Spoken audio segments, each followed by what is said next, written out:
Hello everyone, welcome back. ఈరోజు మన ఛానల్లో బియ్యపిండితో అట్టు వేసుకోవడానికి ఒక గ్లాస్ బియ్యపిండి తీసుకొని 4 స్పూన్ల ఉప్మా రవ్వ తీసుకోవాలి.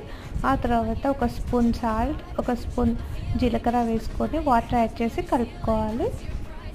కొంచెం వాటరీ కన్సిస్టెన్సీలో వీడియోలో చూపిస్తున్న విధంగా కలుపుకొని ఒక 10 మినిట్స్ పక్కన పెట్టేసేయాలి. ఒక 10 మినిట్స్ పిండి పక్కన పెట్టుకున్న తర్వాత దోశ తవ్వ తీసుకొని అది వేడెక్కినాక కొంచెం ఆయిల్ అప్లై చేసుకొని అట్టు వేసుకోవాలి. అట్టు వేసుకున్న తర్వాత ఒక స్పూన్ ఆయిల్ కూడా యాడ్ చేసుకోవాలి. మనం అట్టు వేసుకునేటప్పుడు బ్యాటర్ కొంచెం వాటర్ కన్సిస్టెన్సీలో ఉంటేనే ఈ విధంగా వస్తుంది, లేకపోతే కొంచెం వాటర్ యాడ్ చేసుకోవాలి. అట్టు వేసుకున్న తర్వాత ఏదైనా మూతతో కవర్ చేసి ఒక 5 మినిట్స్ తర్వాత టర్న్ చేసుకోవాలి. 5 మినిట్స్ తర్వాత రెండు వైపులా మంచిగా కాలితే మనకు బియ్యపట్టు రెడీ అయిపోతుంది. ఇది చికెన్ కర్రీతో కానీ, మటన్ కర్రీతో కానీ, చట్నీతో కానీ చాలా టేస్టీగా ఉంటుంది.